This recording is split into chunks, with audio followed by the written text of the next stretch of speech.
아침에 나로 주의 인자한 말씀을 듣게 하소서.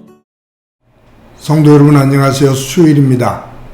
오늘도 하나님의 은총이 여러분들의 삶의 자리에 가득하기를 간절히 소망합니다. 말씀하고 봅니다.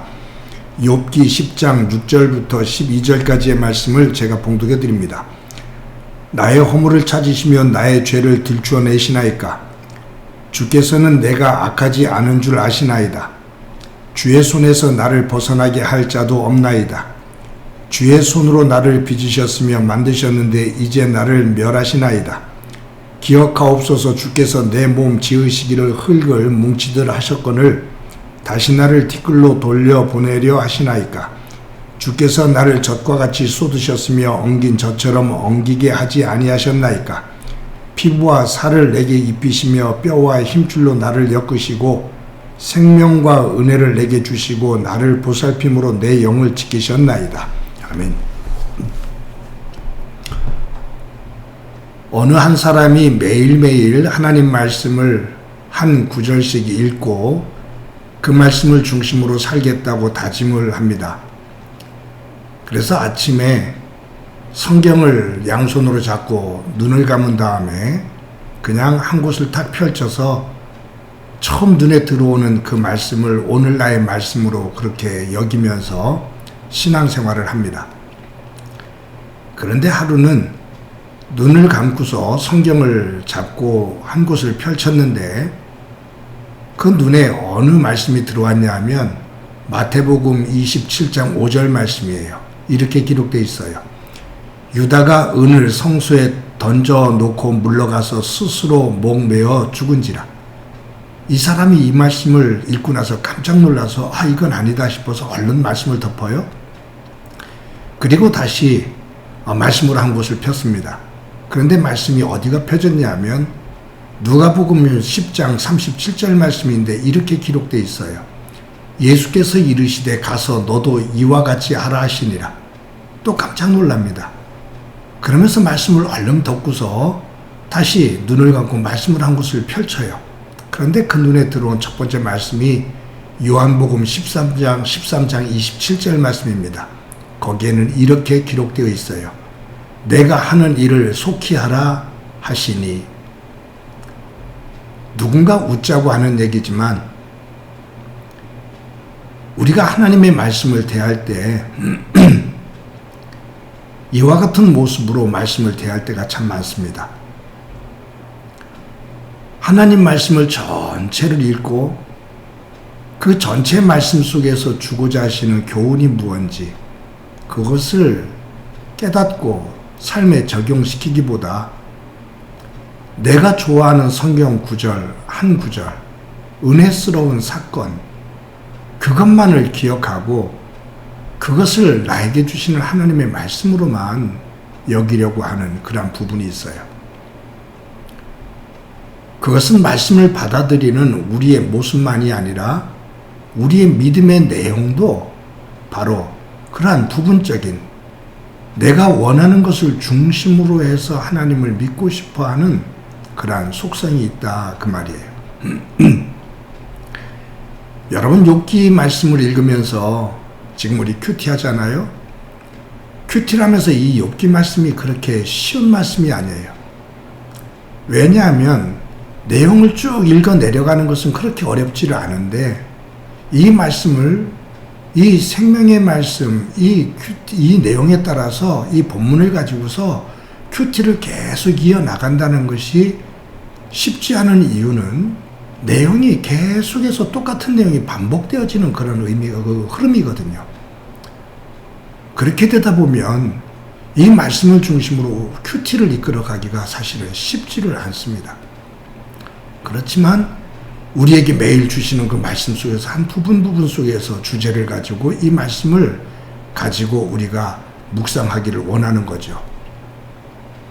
여러분이 욥기 가운데 우리가 한 구절을 선택해서 내 말씀으로 여기려고 한다면 정말로 금처럼 귀중한 말씀들이 몇 곳이 있죠. 그 가운데 한 곳이 욥기 8장 7절입니다. 우리가 보았었잖아요. 내 시작은 미약하였으니 내 나중은 심히 창대하리라. 엘리바스가 욥을 꾸중하다가 하는 말이거든요. 네가 회개하면 내 시작은 미약하였으나 내 나중은 심히 창대하리라. 어느 기업을 또 사업을 할 때 이 말씀을 가지고 우리가 개업 예배도 드릴 때가 많이 있고 또 집에 이 성공 구절을 해서 붙여놓을 때도 또 걸어놓을 때도 많아요. 한 절만 보면 너무너무 소중한 말씀이에요. 그대로 되기를 원해요. 근데 전체적인 의미로 본다면 이 말씀이 그렇게 아름다운 말씀만은 아니거든요. 이런 말씀이 오늘 본문에 또 한 곳이 나와요. 12절입니다. 오늘 12절에 이렇게 나와요. 생명과 은혜를 내게 주시고 나를 보살핌으로 내 영을 지키셨나이다. 하나님께서 생명과 은혜를 내게 주시고 나를 보살피심으로 내 영을 지키셨나이다. 얼마나 귀중한 말씀이에요. 이 한 구절 말씀만 그냥 잘라서 내 마음에 새기면 정말로 소중한, 지울 수 없는 생명 같은 말씀이죠. 그런데 전체적인 이 욥기 10장의 말씀을 읽다 보면 빌닷이 이 욥에게 주는 이야기 가운데, 아니 욥이 스스로가 자신의 아픔을 이야기하는 그 과정 속에서 나오는 말씀이거든요. 그렇게 볼 때 이 12절 말씀도 한 절만 잘라서 떼어서 보는 것보다 전체로 볼 때 이 의미를 새겨야 되는데 우리는 그렇지를 못합니다. 그냥 한 구절, 좋은 구절만 떼어서 내가 내 것으로 여기고자 하는 부분이 있는 거죠. 순종이라는 것. 여러분, 이 말씀 속에서 순종이라는 것이 어려운 이유가 있어요. 뭐냐면 순종은 내 뜻과 하나님의 뜻이 충돌이 일어날 때가 있고 갈등이 있을 때가 있습니다. 순종한다는 것은 내 뜻을 접는 거거든요.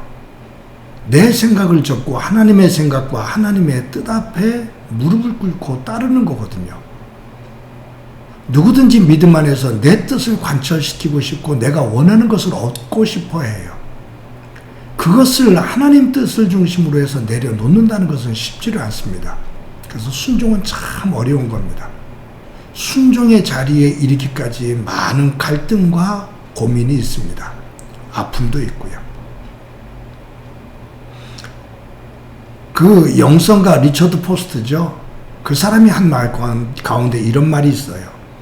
아무 갈등도 없이 하나님의 뜻에 순종하는 것은 불가능하다.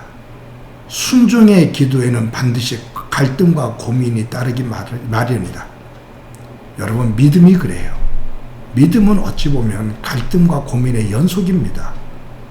갈등과 고민이 없는 믿음이 좋은 믿음인 것 같지만 한편에서는 이 갈등과 고민이 있는 믿음이 현장에서 매 순간 하나님에게 순종하기 위해서 노력하며 몸부림치는 모습이에요. 그래서 믿음의 삶은 현재 내가 원하는 것, 세상이 원하는 것과 갈등이 있고 고민이 충돌되어지는 현장입니다. 그곳에서 내가 무엇을 선택하느냐라는 거예요. 오늘도 이 말씀을 보면서 우리가 12절만 선택하는 것이 아니라 그것에서 눈을 열어 1절부터 12절까지, 아니 10장 전체, 욥기 전체를 보며 하나님의 뜻을 발견할 수 있는 성숙한 믿음의 모습이 되기를 소망합니다. 저와 여러분의 기도가, 그리고 말씀을 대하는 우리의 태도가, 그리고 우리의 믿음의 내용이 더 성숙하고 숙성되어진 진실한 믿음의 모습이 되어 하나님께서 보시기에 심히 아름다운 복된 믿음의 사람의 삶을 살아가는 오늘 하루 되기를 간절히 소망합니다. 기도합니다. 하나님, 은혜를 감사합니다. 오늘도 귀한 하루 주신 것 감사합니다. 내가 원하는 것, 그 한 부분에 주목하며 그것만을 위하며 서는 믿음이 아니라 하나님 중심으로 우리의 삶 전체를 세우고 하나님께서 이끄시는 진정한 복의 자리에 설 수 있는 저희들 되도록 은총 베풀어 주옵소서. 함께 해주시리라 믿고 예수님의 이름으로 기도드립니다. 아멘.